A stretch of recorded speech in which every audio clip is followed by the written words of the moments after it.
Y a continuación vamos a contarles cómo transcurrió la conferencia Estoy fatal de la memoria, a cargo del médico geriatra Baldomero Álvarez. La charla pertenece al ciclo de conferencias de salud organizado por el Ayuntamiento en la Casa de la Cultura, y en ella se explican los motivos más comunes de la pérdida de memoria en personas mayores.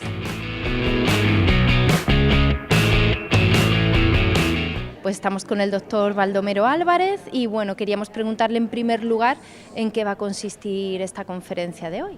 Bueno, esta conferencia es una introducción a lo que puede ser el panorama del diagnóstico y las características de las demencias más habituales.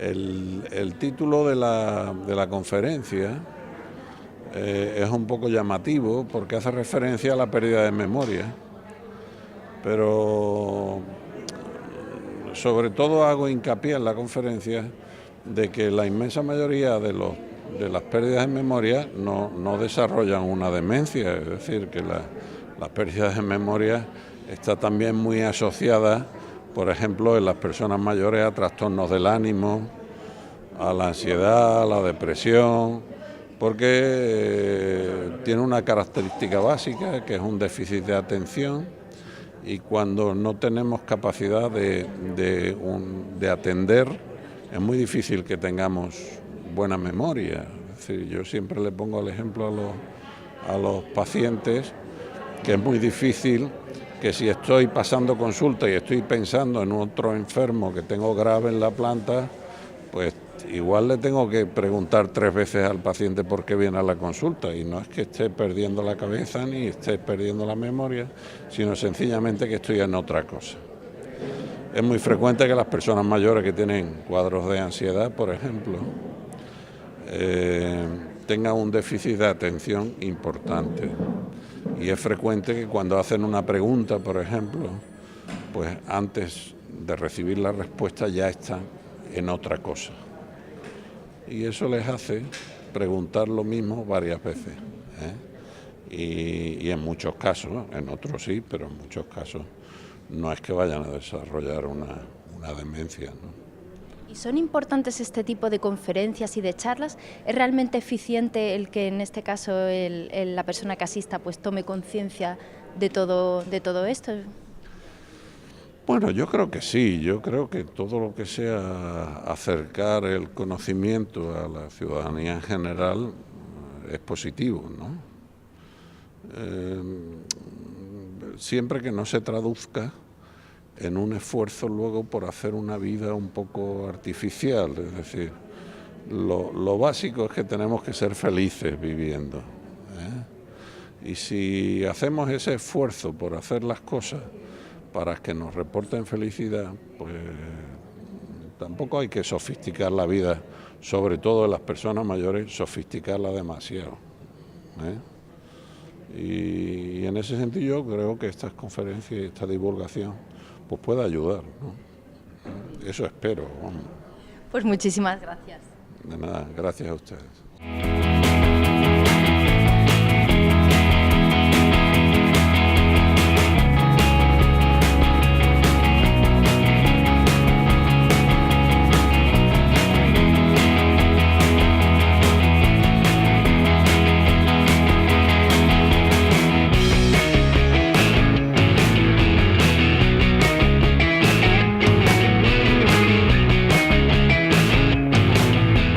Buenas tardes, bienvenidos a todos vosotros. Para nosotros desde el Ayuntamiento es un placer contar con este gran número de personas esta tarde aquí en la Casa de la Cultura. Esta conferencia está dentro del ciclo de conferencias de salud. Como sabéis, ahora la concejala tanto de salud como bienestar social es mi compañera María Jesús Fernández, pero por otra parte también entra dentro de la participación ciudadana, y todo es ayuntamiento, y así vosotros lo percibís.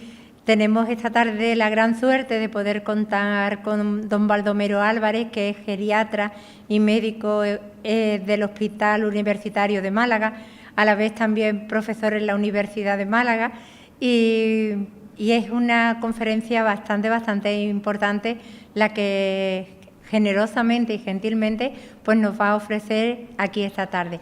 Así que por nuestra parte como ayuntamiento, nuevamente daros las gracias por estar aquí esta tarde y, como no, a don Baldomero que tan gentilmente pues ha querido estar aquí para sus conocimientos poder transmitirlos a través de esta conferencia. Buenas tardes y lo dicho, gracias. Bueno, muchas gracias por su amable presentación. Bien, a mí me toca hablar sobre un tema como las demencias, ¿no? Como decimos los médicos, los deterioros cognitivos. Entonces, bueno, yo, si me permiten, me voy a bajar un poco más cercano, porque no me gusta, ni debe ser esto tampoco una conferencia magistral, ¿verdad? Porque aquí veo que hay ciudadanos corrientes que no son profesionales y que tendrán sus dudas y sus preguntas y sus cosas. Así que cuando surja algo, ustedes participan tranquilamente, me lo preguntan, que seguro que es más interesante contestar alguna pregunta de ustedes que el rollo que yo les pueda echar. Bien, yo he puesto aquí el tema del diagnóstico de demencia. El diagnóstico de demencia, claro, el diagnóstico de demencia puede tener su complejidad, sobre todo en estadios muy iniciales, ¿no? Porque lo cierto es que los pacientes que tienen una demencia avanzada, en muchos casos los diagnostica el vecino, es decir, fulanito parece que se ha demenciado y tal, ¿no? Entonces, en realidad, las características de las demencias no solo las conocemos los profesionales, sino la ciudadanía en general. Por ejemplo, ¿qué datos piensan ustedes? ¿Qué características puede tener un paciente con demencia? Venga, anímense. Que no se acuerda de las cosas. Ese es un dato. Ese es un dato. Que repite las cosas mucho. Otro dato. Entonces, pero tenemos que tener en cuenta una cosa. No todo el que tiene problemas de olvidos, que no tiene buena memoria, tiene una demencia. Perdona, y que no se ponga mucha atención cuando está hablando, a lo mejor los hijos o alguien, luego pregunto a tu mamá, es que no pone atención. Un déficit de atención, que eso está dentro de las demencias, pero puede que alguien no tenga buena memoria porque, en efecto, no es que tenga una demencia, lo que tiene es un déficit de atención.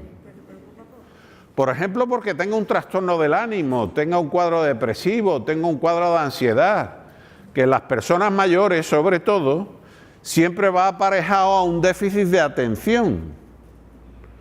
Y entonces le preguntan a la hija, ¿cuándo viene Antoñito del colegio? Y cuando le va a responder la hija, ya está en otra cosa, porque tiene un cuadro de ansiedad. Entonces, ¿cuál es el resultado?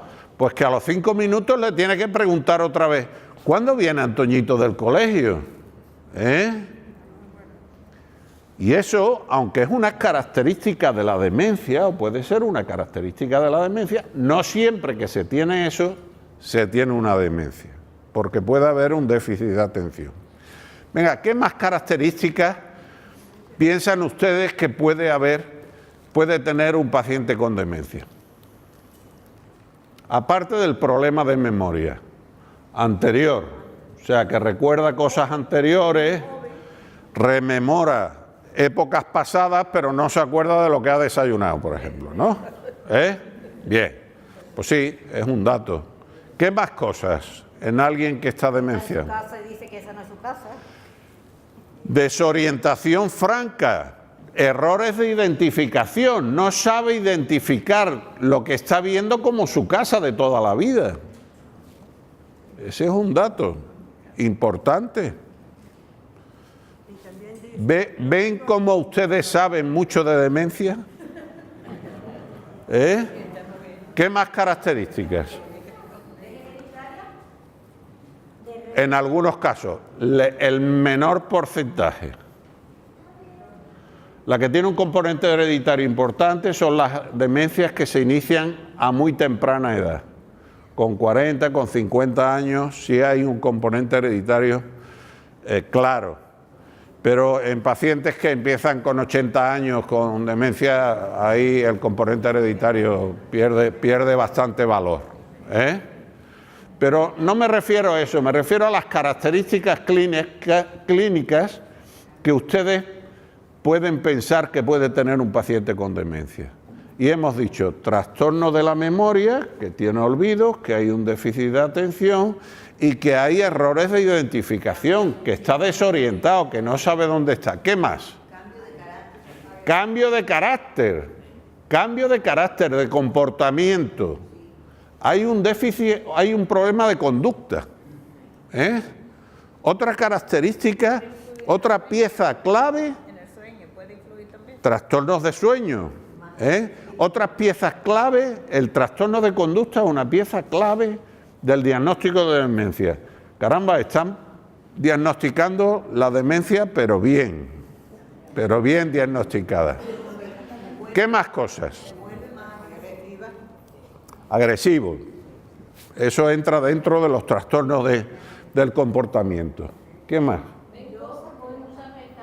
Alucinaciones, que ve cosas que no están. Eso se llama alucinaciones visuales, que aparecen con mucha frecuencia en las demencias, como veremos. No sabe. Olvidos, ¿no? Son olvidos. Claro. Efectivamente, cuando esos olvidos están muy abigarrados, pues el problema es más llamativo, ¿no? ¿Y qué más? Errores de identificación. Se cree que su mujer O su abuela o su prima. no reconoce a su mujer, o no reconoce a los familiares, o no reconoce al vecino de toda la vida. Eso puede ser por distintos motivos, pero me interesa el concepto genérico. Hay errores de identificación en los pacientes con demencia, ¿eh? Y otra característica es que no se saben manejar en las actividades. Van al banco y no saben qué tiene que hacer para sacar dinero, tienen un problema y no saben resolverlo. Eso se llama déficit de ejecución, ¿eh? No saben manejarse en cosas cotidianas. Es decir, que la persona que ha hecho toda su vida unas paellas buenísimas, ahora no sabe si tiene que hacer sofrito antes, si tiene que echar el arroz después, si se tiene que vestir con la camisa va debajo del jersey o qué. Y no sabe, si le llama a la puerta y es el del gas, no sabe cómo se resuelve el pedir que efectivamente sea el del gas o que no sea un ladrón. Eso no lo sabe cómo resolverlo, cuando antes sí lo sabía. Porque claro, en la demencia tiene que haber esa característica también, que es que no sean déficits que ha tenido la persona toda su vida. Claro, porque ha podido ser un retraso mental o ha podido ser 40 cosas que tiene de toda la vida. Entonces, si lo tiene de toda la vida, no es un cuadro de demencia, ¿eh? Entonces vemos que para que se produzca un diagnóstico de demencia es necesario que haya problemas de memoria, de identificación, en fin, de varias esferas cognitivas, que haya un problema de ejecución de hacer las cosas y que haya trastornos conductuales. Por lo menos de esas 4 características tiene que haber 2, ¿eh? Tiene que haber 2.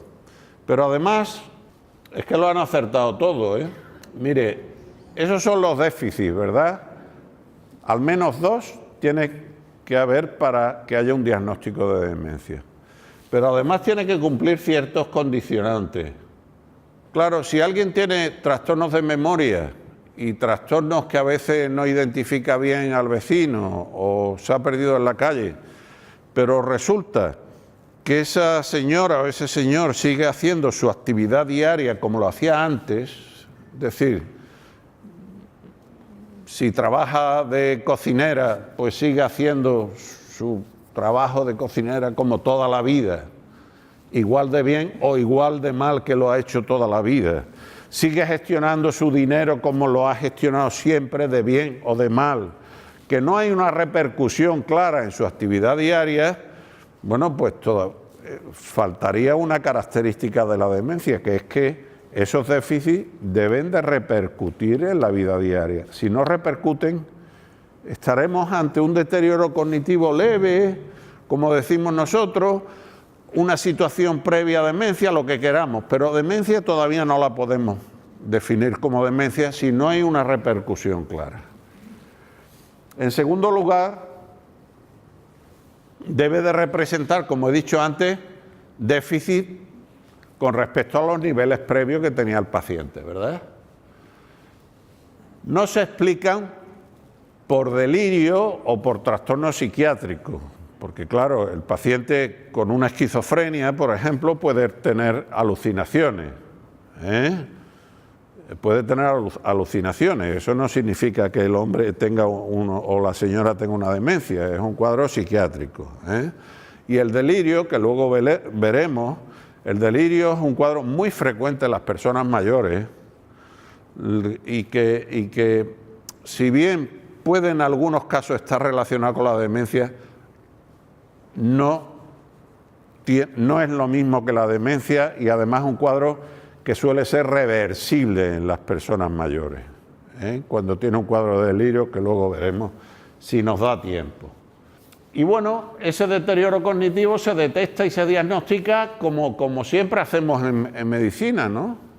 A través de historiar al paciente bien. ¿Qué llamamos nosotros historiarlo? Pues sentarnos con ellos, decirle a él y a la familia qué le encuentran, por qué viene a la consulta,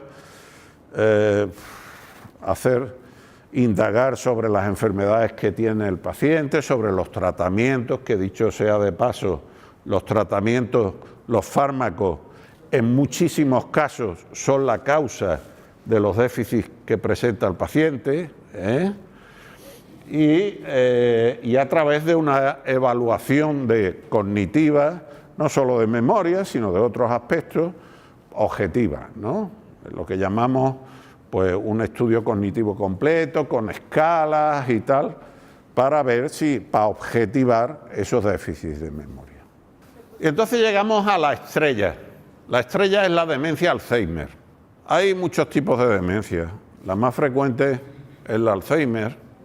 En las personas mayores, lo más frecuente es que haya demencia Alzheimer, pero con un componente vascular también muy importante.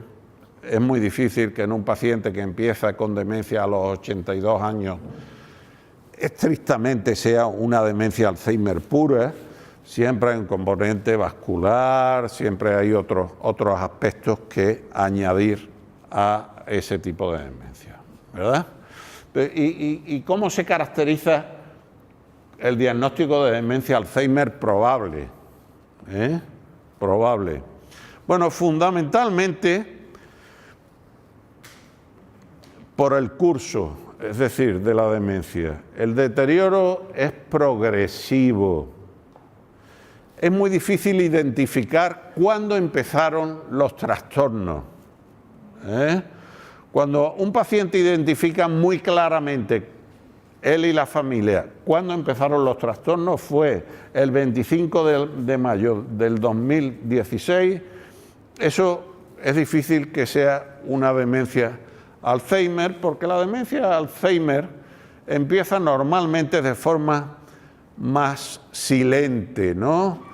Los déficits se le van notando poco a poco, hasta que, caramba, un día los hijos se alarman y dicen, oye, pues parece que mamá está... Y luego hacen memoria y resulta que ellos mismos reconocen que los déficits no han empezado ese día, que se han sentado y han visto que mamá pues ha hecho esto o lo otro, sino que ya se veía venir poco a poco. Eso es un dato muy característico de la demencia Alzheimer.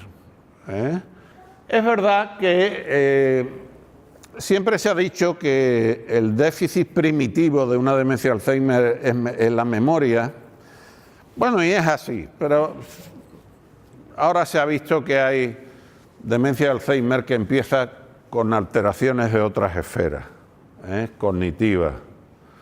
Por ejemplo, de la esfera de identificación, de la esfera de escritura, de lectura, con déficit visoespacial, que no se sitúan en el espacio, que no reconocen, y puede que al principio la memoria no esté tan claramente afectada como siempre se ha pensado en la demencia Alzheimer, ¿verdad? Y claro, para el diagnóstico de demencia Alzheimer, pues tenemos que tener evidencia que no sea otra causa. Es decir, que no es que haya tenido un accidente vascular cerebral, o es que tiene un tumor cerebral, o es que haya otras causas infecciosas del sistema nervioso que pueden desarrollar una demencia u otro tipo de demencia. Y cuando hemos descartado todas esas cosas, decimos, este paciente tiene una demencia tipo Alzheimer. Les quiero decir una cosa, la relevancia del diagnóstico diferencial, si es Alzheimer, si es vascular, si es cuerpo de Lewy o tal, bueno, eso al principio tiene su interés, pero luego todas terminan igual, con un paciente absolutamente dependiente y con déficits cognitivos múltiples, que es como terminan todas las demencias, ¿no? Bien. Demencia vascular. La demencia vascular es quizás el otro tipo de demencia más frecuente, sobre todo en los pacientes más mayores. Ya les digo que es muy difícil detectar un Alzheimer puro en un paciente que ha empezado con la demencia con más de 75, 80 años. Lo normal es que haya un componente vascular muy relevante. ¿Por qué se caracteriza la demencia vascular? Fundamentalmente por la lentitud. El paciente vascular es un paciente de unas maneras muy lentas, de tal forma que tenemos que ser precavidos a la hora, por ejemplo, de pasarle una escala de memoria, porque claro, como son lentos en la respuesta, si el profesional tiene prisa o no tiene la paciencia de esperar su respuesta, puede que puntúe muy mal en escalas de memoria,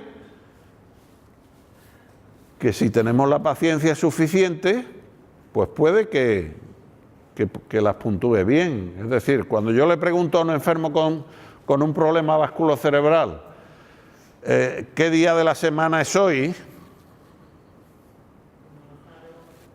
Y luego le pregunto, sin darle suficiente tiempo, ¿a qué día del mes estamos? Pues puede que me diga jueves.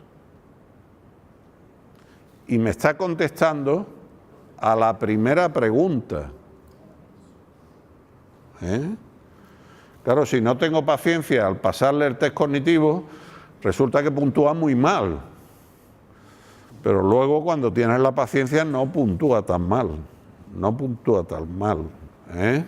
Entonces no debemos de precipitarnos en las consecuencias. El paciente vascular es un paciente que se caracteriza por la lentitud. Lentitud al andar, lentitud al contestar, lento de maneras. Es muy típico, ¿no? ¿Cómo se apoya ese diagnóstico? Pues porque tiene los criterios de demencia que hemos visto antes, pero además o clínicamente se ve que tiene una afectación vasculocerebral importante porque ha tenido varios ictus o tal, o cuando le hacemos el escáner o la resonancia de cerebro aparecen múltiples lesiones vasculares de vasos pequeños que no han producido la clínica de un ictus, pero que ahí lo tiene, ¿no? los daños acumulados, y eso puede ayudar al diagnóstico de demencia vascular. Ni el que ha tenido un ictus ni dos tiene por qué desarrollar una demencia. Ahora, bien es verdad que múltiples lesiones vasculares o lesiones vasculares en determinados sitios sí pueden ocasionar una demencia, así como pueden ocasionar que el paciente se quede sin hablar, una afasia, porque ha tenido una lesión vascular en una determinada zona del cerebro. Bien, pues no tiene por qué eso desarrollar una demencia.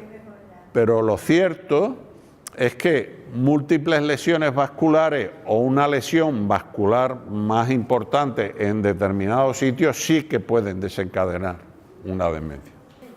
Si eso pasa hay que estudiarlo. Los déficits del lenguaje, las cosas siempre son complicadas.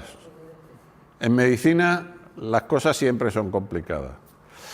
Los déficits del lenguaje, sea por causa vascular o no, porque hay otras enfermedades que te producen déficits del lenguaje que no es estrictamente por un problema vascular, pueden terminar haciendo demencia o no. Depende la causa que ha producido el daño y depende la zona y la progresión que vaya a tener. Hay personas que han tenido su ictus que no vuelven a hablar, pero que se mueren de otra cosa dentro de años sin haber desarrollado una demencia. Lo que tiene es un problema de una afasia, de un déficit para hablar. Y otros, incluso otros tipos de demencia que comienzan por un déficit del lenguaje, como ahora veremos, ¿vale? Pero no porque haya tenido un ictus y no pueda hablar va a terminar en una demencia, no es así. La demencia cuerpos de Levy hace 20 años era una demencia que aparecía en los libros en la última página y con un parrafito así. Hoy tiene mayor importancia, mayor importancia. ¿Qué características tiene la demencia cuerpos de Levy? Pues tiene básicamente 3 características fundamentales. Una es que el deterioro cognitivo, ese deterioro de la memoria o de los trastornos de identificación y tal, oscilan un poco. Es decir, no es como en el resto de las demencias que el déficit va muy uniforme y siempre creciendo un poquito. No, en esta demencia puede que haya oscilaciones donde te parece que el paciente está mucho mejor. Segundo, un pilar básico, suele haber alucinaciones visuales. Ya debuta la enfermedad con alucinaciones visuales. Y hay trastornos en la marcha, hay lo que decimos nosotros parkinsonismo, parece Parkinson. Parece Parkinson. Esas son 3 características básicas del paciente con demencia cuerpos de Levy. Como digo, esto es relevante quizás desde un punto de vista más de los profesionales, de los clínicos, ¿no? que de las personas normales. La ciudadanía en general, pues si su padre tiene demencia, pues tampoco es que le importe demasiado si tiene una demencia cuerpos de Levy o es vascular. Pues así es, ¿no? Esas características tiene. Luego son enfermos que se caen con mucha frecuencia, que tienen unos trastornos conductuales, en fin, importantes, que son muy sensibles a los tratamientos que damos en muchas ocasiones para las agitaciones o para las alucinaciones, como son los neurolépticos. Son muy sensibles, hay que tener mucho ojo y mucho cuidado en qué neuroléptico se le da y a qué dosis se le da, porque tienen efectos perversos estos fármacos en estos pacientes. Esas son características que apoyan el diagnóstico. Luego hay otro gran grupo, yo no les quiero aburrir mucho con esto, que son las frontotemporales. Mire, en las frontotemporales hay dos grandes grupos de presentación de demencia. Uno son los pacientes que debutan con trastornos conductuales, que son gente irritable, personas desinhibidas, que pasa una señora gruesa por el lado y cerca de él y dice, pues no está gorda esta señora y tal, en fin, gente que se desinhibe. Claro, estamos hablando de gente que antes no ha sido así, porque claro, si alguien ha sido mal educado toda su vida, que siga siendo mal educado ahora, no tiene por qué tener una demencia frontotemporal, ¿verdad? Una demencia frontal, pero son pacientes desinhibidos, son pacientes que le dicen 4 frescas a cualquiera, que son muy irritables, que tienen compulsividad, es decir, o no comen o se levantan a las 4 de la mañana y dejan limpio el frigorífico de comer, tienen muchos movimientos estereotipados. ¿Eso qué significa? Pues muchas coletillas, es decir, yo cuando estoy en la consulta, me gusta siempre, cuando el paciente no lo conozco y viene por primera vez, ver cómo están situados el paciente y los familiares en la sala de espera, porque eso me da muchas pistas. Por ejemplo, el paciente que tiene una demencia Alzheimer suele estar en medio de los familiares, sentado o sentada. Es un paciente que viene con sus hijos y el paciente se sienta en medio siempre. Siempre se sienta en medio. Un paciente con demencia Alzheimer no se sienta nunca allí y los familiares aquí. Ni siquiera en un lateral, se sienta siempre en medio de los familiares. Y cuando sales a la puerta y lo llama, pues doña fulanita tal, las hijas se levantan primero y ella casi inmediatamente y va con ella a la par. Eso es una demencia de Alzheimer. El paciente que tiene una demencia vascular se sienta en medio también. Pero cuando los llama, se levantan los hijos y ellos tardan en levantarse. Y luego cuando andan para entrar en la consulta, los familiares siempre van delante. El paciente con demencia vascular siempre va detrás, por la lentitud que decíamos. Y el paciente con demencia frontal nunca se sienta en medio de los familiares. El paciente con demencia frontal, bueno, estamos hablando de estadios iniciales, Estamos hablando de estadios iniciales. Cuando el paciente viene porque la familia sospecha que hay algo, pero no sabe qué es, ¿no? No estoy hablando del paciente con demencia frontal que lleva 10 años de evolución, sino estoy hablando del paciente inicial. Paciente de demencia inicial, primero, se sienta separado de la familia siempre. ¿Por qué? Porque el paciente con demencia frontal tiene una cosa, que es que no reconoce para nada que tenga ningún problema. Y además está normalmente enfadado con la familia que lo ha traído al médico. Entonces, cuando lo llama, es el primero que llega. Llega y dice, doctor, buenos días, yo soy fulano, ¿qué tal? Encantado de saludarlo. Ah, pues pase, fulano y tal. Bueno, ¿qué pasa? Nada, perfectamente. Bien. Perfectamente bien. Pero además alguien muy resolutivo, es decir, que verdaderamente puede engañar a cualquiera, es decir, engaña a un notario, engaña a cualquiera. ¿Por qué? Porque se maneja muy bien. Entonces le dice, bueno, ¿hay algún problema? Nada, de memoria yo estoy fenómeno.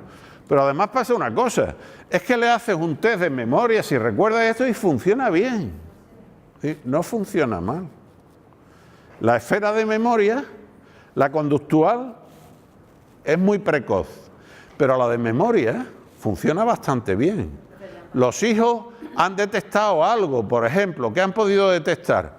Pues que tienen son pródigos, es decir, gastan el dinero que vuela. Es que sacan 3.000 euros de la caja de ahorro y les dura nada y menos, porque llegan a cualquier sitio y alguien le pide, sí, hombre, pues toma, o venga, yo invito, porque son gente tal. Pero además es que vas a ver si tiene ciertos déficits y tal, y van al banco y se gestionan su sacada de dineros, y el del banco ni se entera. Esos son demencias frontales, demencias frontales. Claro, eso al final cuesta detectarlo, pero puede que cuando lo detectas has esquilmado todo tu patrimonio, o has llegado y has vendido el piso por una cantidad tal, y el notario ni lo ha olido, que puede tener una demencia. Es una demencia ciertamente en muchos casos difícil de diagnóstico, Y le pregunta, bueno, ¿usted cómo se maneja? Yo perfecto, yo ando 10 kilómetros todos los días, doctor. Y tal, bueno, pues vamos a explorarlo. Se levanta, bueno, no, yo estoy bien, encantado de saludarlo, doctor, tal. Y las hijas por detrás diciéndome, no. Esa es la demencia frontal. No sé si esta parodia de la sala de espera les aclara las cosas, pero es muy útil. Yo siempre a los residentes, a los médicos jóvenes y tal, siempre les explico esa parodia que no está en los libros, porque eso no está en los libros, es de producto de 30 años de ejercicio, que dice, este tiene toda la pinta, el frontal, es que lo ves cómo va, ¿vale? Bien, pues esas son la frontotemporal y las afasias primarias progresivas. Esos son los dos grupos de demencias frontales, las de comportamiento y los trastornos del lenguaje, que lo pasan muy mal, porque no hay un déficit al principio de memoria, sencillamente no encuentran las palabras para hablar. ¿Qué ocurre? Que se sienten muy aislados. Al final terminan en una demencia, pero se sienten muy aislados. Porque claro, dése cuenta de lo que es querer decir algo y no encontrar las palabras, ¿no? Y no encontrar las palabras. Eso es una afasia, eso puede ser en la afasia primaria progresiva. Eso no es vascular, es degenerativo.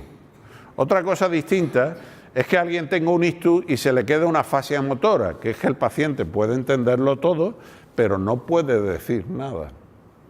Bien, mire, esto es la escala. Saben que los profesionales tenemos una vocación grande de hacer escalas de todo. Esta es la escala FAST, que la hizo Reisberg. Reisberg, que es catedrático de la Universidad de Nueva York, tuvo una gran aportación. Cuando yo terminé la carrera, a los pacientes con demencia se les trataba a salto de mata, no ya en el diagnóstico, sino en el tratamiento también, ¿no? No estaba arreglado su tratamiento según la fase, no había. Yo creo que Reisberg fue una pieza clave en organizar los diagnósticos y los tratamientos del paciente con demencia. Entonces él ideó una escala, él puso en marcha el concepto de retrogénesis. ¿Qué es eso de retrogénesis? Pues mire, haciendo referencia a la demencia es lo siguiente. Nosotros con el desarrollo vamos adquiriendo capacidades, es decir, el niño recién nacido no puede sostener la cabeza, no puede hablar, no hace nada buscando un objetivo. El niño va creciendo, termina sosteniendo la cabeza, al año empieza a andar, empieza a comunicarse, empieza a hablar, empieza a desarrollarse hasta que llegan pues la adolescencia, que es cuando el ser humano ya es capaz de hacer una actividad de hobby, emprender un trabajo, tal. Y entonces, en ese sentido, es un desarrollo normal. Bien, en la demencia, normalmente, hay casos que no, pero habitualmente, las capacidades se van perdiendo en sentido inverso a como se han adquirido. ¿Qué es lo que pierde primero un paciente con una demencia? Pues la capacidad de hacer un trabajo. Es decir, por eso, hombre, los pacientes que están trabajando y están haciendo una vida activa, se les detecta antes la demencia que al paciente que es jubilado del campo, porque en realidad lo que hace todos los días, pues sale, cuida su jardín y va a tomarse un café a la plaza del pueblo, y entonces en ese sentido es más difícil detectarle. Pero si alguien está trabajando de contable en una empresa, pues caramba, en cuanto hay déficit se nota, ¿no? Y así empiezan a bajar los déficits. Miren aquí, ¿ve? Aficiones y trabajo, que es lo último que se obtiene, es lo primero que se afecta en la enfermedad de Alzheimer incipiente, ¿verdad? Y a partir de ahí, el manejo del dinero, la selección de la ropa apropiada, vestirse solo, bañarse, usar tal, comunicarse. Eso, cuando hay un déficit ya de comunicación, un Alzheimer, es porque ya la enfermedad está evolucionada, hasta incluso ya pierde toda la capacidad, no puede sostener la cabeza y tal, que son los estadios más avanzados, ¿eh?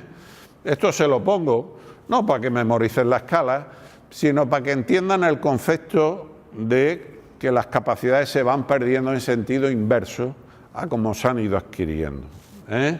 Y que cuando decimos, lo vean en un informe o algo, pues es un paciente que tiene un FAS de 6, pues saber lo que es más o menos, ¿no? ¿Y cómo se diagnostica? Pues el diagnóstico ciertamente no es fácil y hay que dedicarle tiempo. Es decir, no se puede diagnosticar demencias con consultas de 10 minutos. Una consulta para despistaje de demencia requiere de estar mínimo 40-45 minutos con un paciente, si no más, ¿eh? Porque hay que hacer una historia detallada, hay que hacer una exploración compleja, completa, hay que desnudar al paciente, hay que vestirlo de nuevo, y eso, sobre todo si hablamos de personas mayores, es una cosa que requiere lentitud. ¿Por qué requiere lentitud? Pues mire, porque como un paciente mayor detecte que tú tienes prisa, no hay forma de que se desnude. No hay forma, es decir, el paciente tiene que percibir que tienes para él todo el tiempo del mundo, ¿eh? Tienes para él todo el tiempo del mundo. Si no, es imposible hacer una historia adecuada, que el enfermo conteste de forma adecuada, una exploración en regla. Es imposible como el paciente te detecte un gesto como este. Como el paciente vea que has hecho 2 veces así, pues claro, un paciente puede tener demencia, pero no tiene que ser tonto. Entonces, en cuanto te ve 2 veces hacer así, se ha complicado, no vas a tardar 40 minutos, vas a tardar 1 hora y media, ¿eh? Entonces hay que dedicarle tiempo. Hay que hacer la historia clínica, la exploración, los test cognitivos que hablábamos. En muchos casos hay que mandarlo a un neuropsicólogo para que haga una batería muy completa, porque hay casos donde verdaderamente los déficits no están muy claros, ¿eh? Y aunque los déficits no dan el diagnóstico, sí es necesario apoyarnos en hechos para hacer el diagnóstico. Es decir, si no hay déficit, no hay demencia. Entonces tenemos que saber si hay déficit o no y en qué y qué características tiene el déficit. Entonces a veces, la mayoría de los casos no, pero en muchos casos hay que mandarlo a un neuropsicólogo que le haga una batería completa de test neuropsicológicos, ¿no? Hombre, en alguien que empieza con deterioro cognitivo, yo creo que está obligado a hacer una prueba de neuroimagen. Será suficiente con un TAC o con una resonancia, en algunos casos tendremos que pedir un SPECT, un PET, en fin, muchas cosas más, pero mínimo un TAC de cráneo hay que pedirle, mínimo.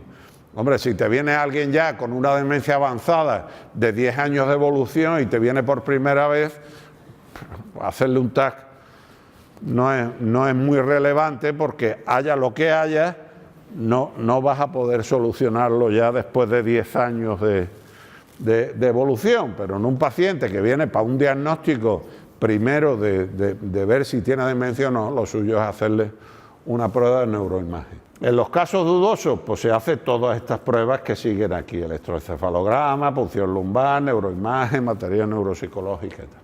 Es verdad que en la demencia, una vez que se diagnostica, hay algo que determina la calidad de vida del paciente y de la familia. Porque nos podemos acostumbrar a que nuestra madre vaya perdiendo la memoria, nos podemos acostumbrar a que no se acuerde cómo hacía la paella tan exquisita, las croquetas tan buenas que hacía, y ya no se acuerda. Podemos ir aguantando, yo qué sé, muchas cosas, ¿no? Que no se acuerde el nombre de los nietos, de los hijos y tal. Pero es difícil encajar que estés chillando todo el día, que se crea que tú la estás envenenando, que se crea que tu padre tiene un lío con la vecina de al lado que tiene 25 años cuando tu padre tiene 85 y el pobre está lleno de reuma y tal. En fin, vamos, no es que yo diga que no se pueda haber amor entre 85 y 25 años, pero ciertamente es complicado, ¿no? Pero esas cosas que producen risa al paciente, eso le produce un sufrimiento tremendo. Y es muy difícil que los familiares, los hijos, los maridos, las esposas, aguantan que su marido vaya perdiendo la cabeza, que ya les cuesta. Pero esas cosas de sufrimiento tan importantes, como es creer que no está en su casa, o que esté todo el día andando porque no sabe dónde está ni qué va a hacer, o que tiene angustia por quedarse solo porque su mujer está saliendo, entrando y van persiguiendo al cuidador continuamente, o que tiene gritos, o que se desnuda en el salón, o que insulta a la mujer o al marido, a los hijos, y le dice barbaridades y tal. Eso es muy difícil de asumir por parte de la familia, y eso es lo que compromete al final la calidad de vida del paciente. Es decir, nosotros decimos que tenemos un paciente con demencia bien tratado cuando está en armonía con su medio. Sí. El paciente, por supuesto, que si tiene una demencia, el año que viene va a tener la demencia más avanzada que este año, porque si no es así, es que nos hemos equivocado en el diagnóstico. Es decir, porque la demencia es una demencia progresiva y mortal, es decir, te lleva hasta la muerte, Entonces, lo que no es lógico es que un paciente con demencia este año esté mejor que hace 2 años, porque eso algo ha pasado ahí, ¿no? Entonces, pero cuando el paciente sufre eso, pero lo sufre en armonía con su medio, con la familia, descansa razonablemente bien, no tiene unos trastornos de conducta relevantes y tal, la calidad de vida es buena y nosotros estamos muy tranquilos de que estamos haciendo correctamente con el paciente. Los pacientes que al final claudican los familiares son los pacientes que aparecen estos trastornos conductuales y psicológicos de las demencias, ¿no? Que son errores en la percepción, errores en el contenido del pensamiento, trastornos de conducta o del estado de ánimo, que es lo que va a perturbar la calidad de vida. Además de perturbar la calidad de vida, es que van a producir unas cargas económicas importantes, Porque si bien los fármacos los suministra la Seguridad Social, pero lo cierto es que el paciente que no duerme por la noche, que está muy agitado, ya lo que se está pensando en la familia es: vamos a relevarnos para cuidar a mamá, papá, vamos a meter a alguien que se quede por la noche, y ya lo que estamos hablando es de una carga económica, emocional y física agotadora, ¿eh? Y por eso claudican los familiares y por eso el paciente termina institucionalizado en muchos casos en una residencia, ¿eh? Entonces es muy importante este tema de los trastornos conductuales. Los trastornos conductuales, aquí ven, pueden ser afectaciones de la esfera psicótica o de la esfera anímica. En la esfera psicótica, pues lo que ya comentaban ustedes que aparece en los pacientes con demencia: alucinaciones, ideas delirantes. ¿Qué es eso de las ideas delirantes? Pues no es más que hacer una estructura ideada sobre los déficits que tiene normalmente el paciente. Es decir, si el paciente no recuerda dónde ha dejado las cosas, pues no es raro que haga un delirio de que le están robando. Si no sabe manejarse con el dinero y pierde, lo esconde y tal, y no sabe dónde lo ha puesto, pues no se acuerda, pues sobre eso hace un delirio de que lo están robando, ¿eh? Se estresa y no es extraño que haga un cuadro de alucinaciones, de ver gente que está entrando, que tal, o vecinos que lo están persiguiendo, que eso es la vecina que me entra cuando yo salgo a la compra y tal, porque un día le dejé una llave por si se nos cerraba la puerta, y sobre eso hace un delirio que tiene una enjundia muy importante, porque eso produce un trastorno de convivencia muy serio, ¿eh? Errores de identificación. Muchas veces me vienen a la consulta y me dice la señora, dice: es que mi marido está ya que no me conoce, no sabe que soy su mujer, y además, mire, es que tiene una hipersexualidad que cada vez que me meto en la cama con él quiere abordarme y tal. Y usted, doctor, nosotros no estamos para eso ya, porque encima del problema que tiene y tal.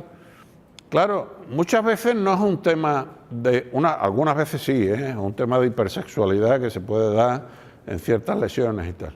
Pero en otros casos no, en otros casos es que no identifica a su mujer como su mujer. Claro, si yo no identifico a mi mujer como mi mujer y veo que viene una señora y se me mete en la cama, lo último que yo pienso es que viene a dormir la siesta o a descansar. No sé si me explico. Es razonable. Es decir, el problema no está en la hipersexualidad, el problema está en un error de identificación, que no identifica a su mujer como su mujer, y lo que ve es una señora que se le mete en la cama. Claro. Entonces, a lo mejor el tema no está en dar tanta medicación, sino en que duerma en otra cama o en otra habitación, que el paciente no sospeche que es una señora que se le está metiendo en las sábanas, ¿no? Es muy importante, cuando abordamos a un paciente con demencia con estos síntomas, tratar de ponernos en su lugar. Es muy importante cuando aparecen este tipo de síntomas, ver si esos síntomas aparecen siempre de forma, como decimos nosotros, aleatoria, es decir, puede pasar por la mañana, por la tarde o tal, o aparece siempre a la hora de merendar, porque a la hora de merendar viene la vecina de arriba o viene su hija. Porque puede haber relación entre que aparezca alguien en la casa y que él se ponga agitado, se desoriente o se ponga, yo qué sé, a hacer cualquier barbaridad, ¿eh? Es importante porque a veces con medicaciones no se resuelven las cosas, sino se resuelven más analizando en qué contexto se producen los trastornos conductuales. ¿Me explico? ¿Se entiende? Bien. O puede estar afectada la esfera anímica, es decir, puede haber una depresión importante del paciente, no es ajena la depresión a un paciente con demencia, porque tenga demencia ya no va a estar deprimido, puede haber una depresión en la demencia. Incluso muchas veces los trastornos conductuales aparecen en los momentos de más lucidez del paciente. Mire, yo tenía un paciente que era catedrático de universidad. Catedrático, lo tuve ya hace muchos años, y era catedrático de los de antes, es decir, de los que pasaban por el pasillo de la facultad o en el hospital y la gente se separaba. Eso ya no pasa hoy, ¿no? Los catedráticos, los profesores son gente mucho más cercana, a cualquiera les habla de tú y tal. No, yo estoy hablando de un catedrático de la vieja escuela, es decir, un catedrático que estaba acostumbrado a que todo el mundo, incluso sus propios colegas, le hablaran de usted y le dijeran profesor tal. Claro, en ese contexto resulta que me llaman para valorarlo porque tiene unos cuadros de agresividad muy importantes.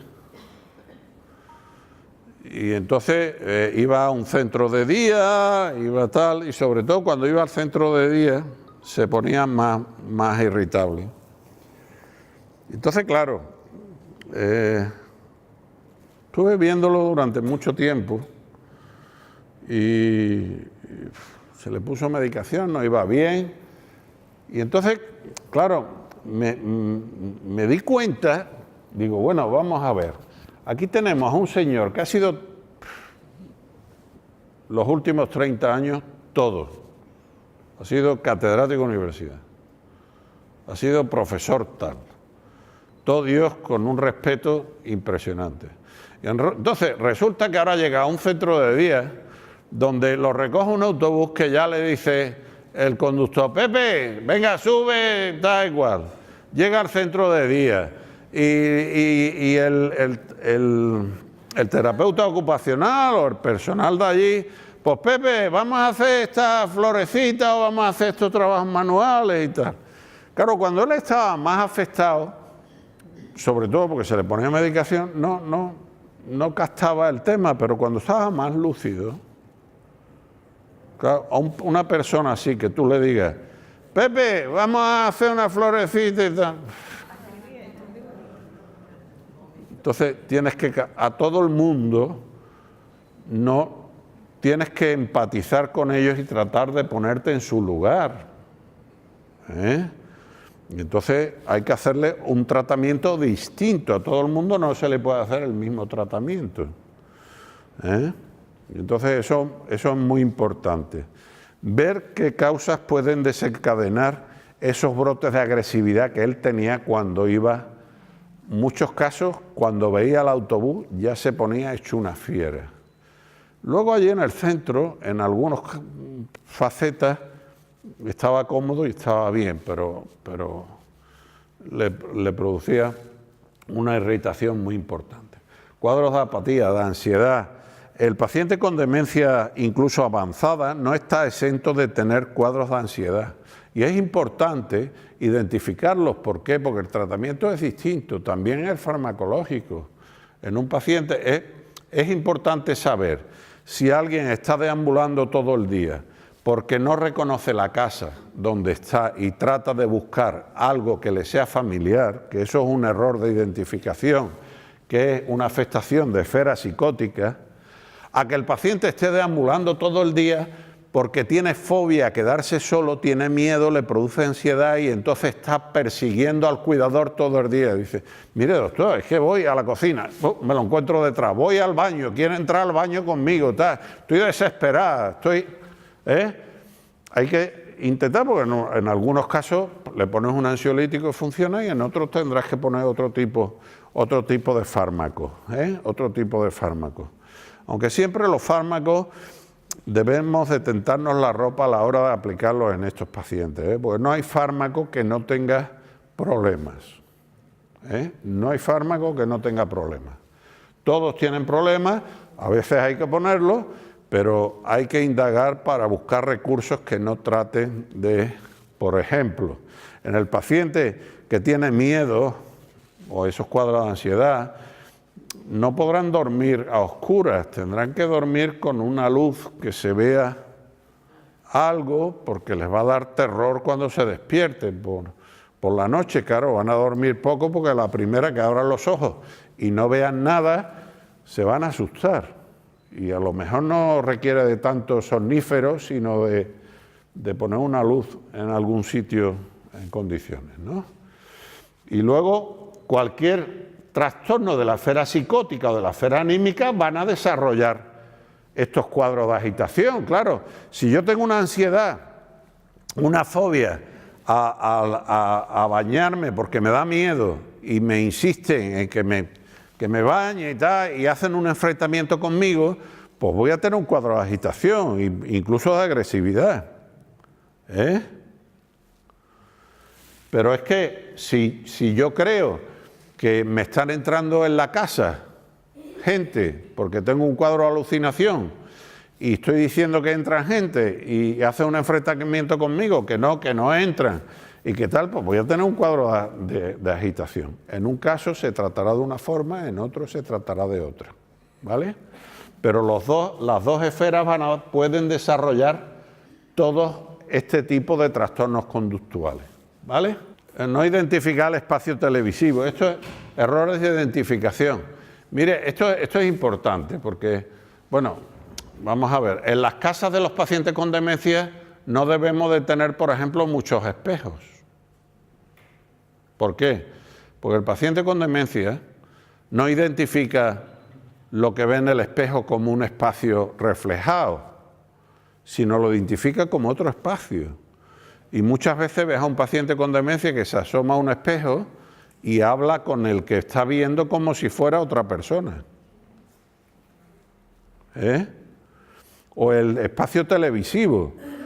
Cuando dice el locutor de por la noche, el Matías Prat, buenas noches, ellos contestan, buenas noches, porque se cree que está allí en la casa. Yo tuve una paciente que se fracturó las dos caderas viendo el programa de Juan y Medio. Sí, porque tenía una televisión de estas de antes, no como las de ahora que son finitas y tal, sino una televisión de estas que pesaban lo suyo, grande, y entonces fue a darle un beso a Juan y Medio, lo abrazó y se le cayó, en serio, no es invento, es verídico, como decía el humorista, verídico. Se le cayó en las piernas y se fracturó los dos fémures. ¿Por qué? Porque no identifican el espacio televisivo como un espacio ajeno a donde están. Entonces se darán cuenta que el paciente con demencia hay programas que no pueden ver. Programas violentos, porque es que ven algo violento y se cree que está pasando en el salón de su casa. Entonces tendrán que buscarle, en fin, una programación que sea un poco relajante, que si no identifica el espacio televisivo como algo ajeno, pues por lo menos no le produzca angustia, ¿no? Luego en las demencias avanzadas, por ejemplo, hay unas características importantes como son ciertas cosas que aparecen mucho en las demencias avanzadas, como es el paciente que se está quitando el pañal continuamente o se está quitando los botones o coge la ropa y empieza pum pum y lo hace tantas veces que la destroza o se rasca. Los rascados son muy frecuentes. Todo eso son síntomas de ansiedad en el paciente con demencia avanzada. Paciente con demencia avanzada. Como les digo, el tratamiento farmacológico debe ser un cuarto paso. Lo primero es buscar causas que pueden estar detrás del trastorno de conducta.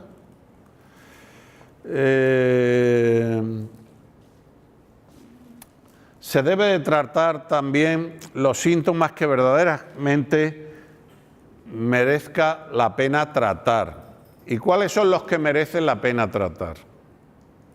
Ya que vamos a tratarlo con fármacos muy peligrosos, lo lógico es tratar aquellos síntomas que producen un sufrimiento importante en el paciente o en los familiares. De forma que yo hay veces que trato el mismo síntoma en un paciente y en otro no. ¿Por qué? Porque, por ejemplo, una deambulación errática, que significa que el paciente está moviéndose continuamente, estarán conmigo que tiene una importancia distinta tratándose de una vivienda social con 50 metros donde viven los abuelos, los hijos, los nietos y la novia de los nietos y tal, que si alguien tiene una casa de 450 metros con un jardín de 3.000 metros. En unos casos, el tener a alguien por medio continuamente moviéndose va a ser una catástrofe, y en otros, pues se trata de, bueno, vámonos al jardín, vamos a tal, en fin. Entonces, en unos habrá que tratarlo y en otros no. Una alucinación que no produce sufrimiento, incluso puede producir placer. Pues no sé, alguien que está viendo niños jugando y tal, y que lo está viendo y no existe, y es una alucinación, pero a él no le produce ningún sufrimiento, pues tampoco hay que tratarlo en un paciente con demencia. Me estoy refiriendo a un paciente con demencia, no al paciente esquizofrénico ni a otras patologías que pueden tener alucinaciones. Me estoy refiriendo a un paciente con demencia. Si tiene un cuadro de alucinación que no le produce sufrimiento, pues no hay que tratarlo. ¿Que le produce sufrimiento? Hay que tratarlo. Otra cosa que tenía mucho interés en decir hoy es lo siguiente. Vamos a ver, en el paciente irritado, que no duerme, agresivo y tal, no, a más tranquilizantes, el paciente se tranquiliza más. Esto es muy importante que lo tengan en cuenta, porque me vienen a la consulta pacientes con una cantidad de tranquilizantes de distintos grupos farmacológicos, de tal, que eso es una catástrofe para el paciente. Y es porque, claro, los familiares demandan solución de los problemas, pero créanme que la solución no está en tratamientos abundantes y dosis altas, sino en tratamientos razonables y normalmente a dosis muy baja. De forma que cuando las cosas no van bien en un paciente, en cuanto a trastornos conductuales me refiero, cuando las cosas no van bien, lo que tenemos que hacer es ir reduciendo fármacos en vez de aumentarlos. Ir revisando qué cosas pueden estar pasando para que ese enfermo no vaya tan bien. Por ejemplo, que el cuidador está a punto de claudicar y entonces tiene un nivel de demanda altísimo, y entonces a lo mejor lo que hay que hacer es cuidar a ese cuidador, es decir, pasarle una consulta con el cuidador o la cuidadora, normalmente cuidadora. En este país los cuidadores normalmente son mujeres, Entonces a lo mejor lo que hay que hacer es tener una consulta con la cuidadora y tratar de combatirle el cuadro depresivo, de ansiedad y tal, todo lo que se asocia con el cuidado de un paciente características, porque muchas veces cuando empieza a dar cierto tratamiento farmacológico y no farmacológico al cuidador, resulta que el enfermo ya necesita menos tratamiento. Habrá que enseñarle algunas pautas, por ejemplo. Una demanda muy frecuente es el paciente que no duerme. Claro, eso es una catástrofe. El paciente que se levanta a las 5 de la mañana y empieza a moverse por la casa con riesgo de caerse, a chillar y tal, pues es una catástrofe porque el cuidador un día lo aguanta, 2 días lo aguanta. El cuidador te llega y te dice, mire, mi marido es que lleva una noche sin dormir. Luego te dice que lleva 2. Y a la tercera lo que te dice, mire, yo llevo 3 días que no duermo. Entonces, ¿qué pasa? Pues que tenemos que ir cumpliendo objetivos, es decir, un objetivo razonable, pues a lo mejor puede ser que el paciente duerma al menos 5 o 6 días a la semana, 7 horas. ¿Bien? Puede ser un objetivo, porque todos los que tenemos cierta edad, pues caramba, la semana hay alguna noche que no descansamos del todo bien y nos despertamos antes, solo que nosotros no despertamos a toda la casa, ¿no? Entonces es muy difícil dar tratamiento para que alguien duerma bien todos los días de la semana, pero podemos llegar a un consenso de, bueno, vamos a buscar el objetivo de que duerma 6 o 7 horas diarias, al menos 5 o 6 días a la semana. Pero claro, ojo, porque si el paciente se acuesta a las 10 de la noche, 7 horas de sueño es a las 5 de la mañana. Si la cuidadora se ha quedado trabajando en la casa, arreglando la casa, hasta las 12:30 y se ha acostado a las 12:30 y no se ha dormido hasta las 1:15 con la preocupación de su marido, pues resulta que a las 5 de la mañana está que no puede tirar. Entonces a lo mejor habrá que adaptar un poco la dinámica del día a las necesidades del paciente y del cuidador. ¿Me explico? Entonces son cosas que hay que ir pergeñando. Segundo tema, mire, otra cosa que quería decir porque es una cosa muy frecuente.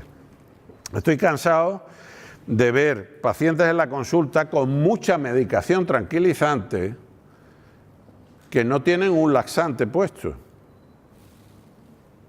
Entonces, estos pacientes, una de las primeras causas de agitación es el estreñimiento. Y en muchos casos obran todos los días, pero obran por rebosamiento, que es que el recto lo tienen lleno de caca, claro, no le cabe más y sale caca todos los días, pero no, mi marido, mi padre o mi mujer obra todos los días lo limpiamos y he hecho caca. Sí, pero mire, es imposible que alguien que no tiene una actividad física normal y que tiene los medicamentos tranquilizantes que producen estreñimiento sí o sí en estos pacientes y su mujer no tiene uno, es que tiene 5, pues que tiene que tener laxante diario. Laxante diario es un tema difícil, pero es que es una de las primeras causas de agitación en los pacientes. Cuando un paciente no va bien, yo lo que hago es quitar medicación y aumentar los laxantes. Porque ellos no lo saben referir eso. Pero ¿cómo estamos de incómodos cuando llevamos 3 días sin obrar cualquiera de nosotros? Es una incomodidad grande. Nosotros sabemos la causa, pero el paciente con demencia no sabe la causa. Está incómodo, no duerme, no descansa. Y bueno, yo creo que lo podemos dejar aquí. En fin, yo les agradezco muchísimo la atención que han tenido conmigo y verdaderamente me he divertido mucho.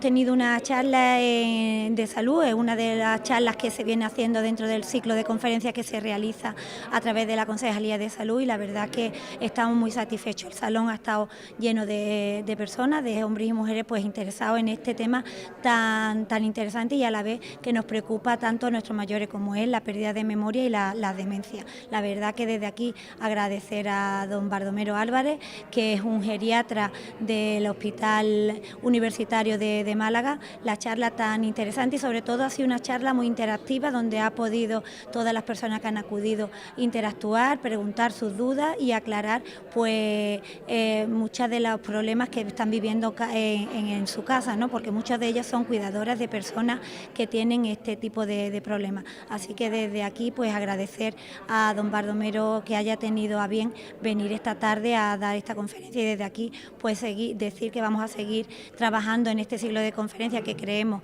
que son muy interesantes y que le viene muy bien a nuestros vecinos y vecinas, y que estamos abiertos a cualquier sugerencia que tengáis, pues que nos lo trasladéis aquí a la Casa de la Cultura, y nosotros pues estaremos encantados de poder encontrar el profesional que mejor pueda expresar y pueda ayudar a las personas del tema en concreto que nos lo soliciten.